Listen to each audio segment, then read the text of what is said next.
Shalom bien-aimés, shalom les enfants de Dieu. Et lokola lelo toza premier jour oyo tofungoli chaîne na biso, oyo tofungoli chaîne na YouTube pe page na Facebook oyo tolingi tolobela mpona makambo ya histoire de la Bible. Tina ya nini ya chaîne na biso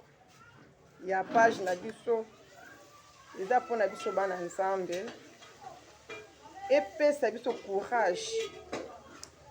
courage ya kotanga Bible parce que Bible ezoloba na biso yango moko so totali na kati ya mokanda ya Josué 1:8 ezoloba na biso que ce livre ne s'éloigne pas de ta bouche. Si tu veux avoir des succès, c'est en lisant la Bible que tu auras des succès. Yango tozwaki mwa likanisi wana ke tosalaka ba mwa video ya kopesa histoire ya nini ya Bible.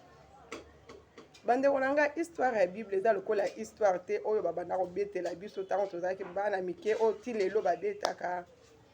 oyo nyama moko alobaki boye oke nyama alobaka pete. Mais histoire ya Bible eza makambo oyo esalamaka.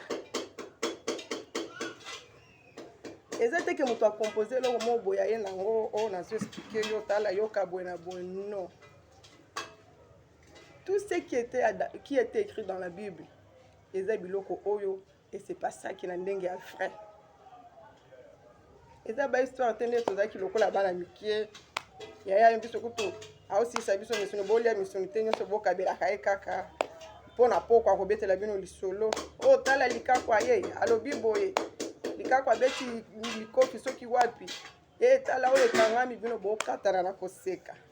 ntango tozali bana mike nga kutu na bando kanisa ya solo likakwa alobaka nzoka likakwa alobaka te ezali nango bahistoire kaka bato bafabrike baye bapesi biso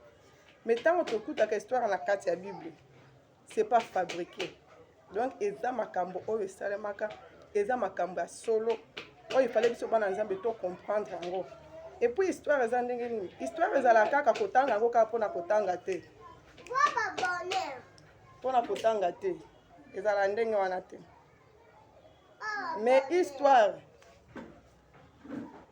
esungaka biso tozwa ya malamu totika ya mabe. Na kati ya Bible toza na bato oyo basalaki makambo ya bien na kati ya Bible eza mpe bamosusu basalaki makambo ya mabe. Sikoyo biso etanki bana nzambe esengeli topona toyeba nini oyo tokoki kozwa na oyo tokozwa na kati ya Bible. Yango chaque jour naza motei te oyo nakoya mpona te ya bino jamais. Naza motei te me nazoya kaka nazo rencontrer histoire ya Bible. Natangi Bible, natangi ba verset tel, natangi histoire moko na kati ya Bible na ye sikoyo na ye nango na ye ko rencontrer bino. Ceux qui a à corriger bolobi nanga to corriger. Bon, naza pe mutu nakokanga pe nyonso te mais nazobeta oyo nga nakangaki na yebisi bino na kati ya histoire wana et puis na suka to tirer leçon morale. Ah, likambo esukaki boye selon yo na tuni sikoyo yo na kati ya histoire wana bato ebele bazalaki yo oza na place ya moto nini nde yango nalingaki koyebisa bino bien aimé. Et pour commencer nalingaki nalongola nanu kamwa équivoque katikati na biso parce que ebele ya baabone na nga namoni déjà bobandi déjà kondima ba invitation na tindeli bino ebele bokoloba na ngai ete ma chérie yo oza moswahili biso bandeko no mpe baswahili mais okomisu kotinda bamessage nini yango ozo explike bahistoire na yo na lingala eske yo okomi nini bandeko eloko ya liboso fo toyeba biso bana nzambe tozala na trebi te trebi na biso eza ka moko toza bajuif toza bana nzambe biso nyonso toza na trebi moko toboyi te ke toza na baorigine na biso. Nalingi mpe naloba na swahili bien sûr parce que le swahili c'est ma langue maternelle. Je suis né là où on parle le swahili. Tobanda na ndako koloba swahili tika kutu ba France bana ya mikolo nde toko mobota bana na biso bakomi kosala bazana bana mikie to banina bango déjà français comment ça va ayebi mais biso tokola na swahili français tokenda koyekola ngo nde na école eza langue on a maîtrisé yango très très bien mais parce que toza na Congo toza na baswahili toza na baluba toza na bakongo toza pe na banini bakongo baluba baswahili biso nyonso ezaka langue na biso sikoyo batetela pe baza na kati donc minoko ebele eza na kati na mboka na biso soki nga nalobi na swahili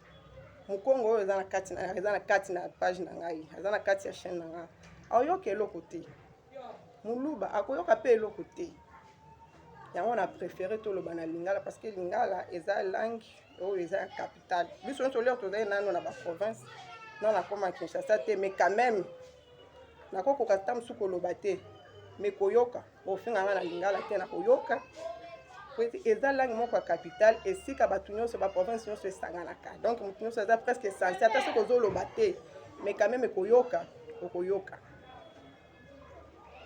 na swahili na biso tolobaka terme moko balobaka boye osikule mulenda na haya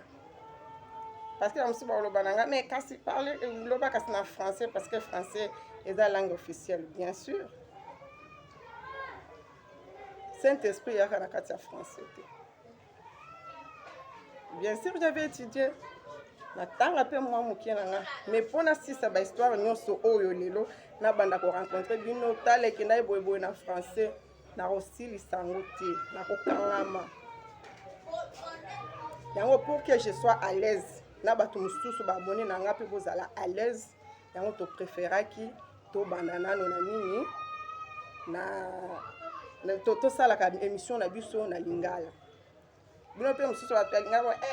oyo lingala azoloba boye naoloba lingala eza langue oyo nayekoli yango na kimokolo nakoloba yango ndenge bino bolobaka te nyonso wana te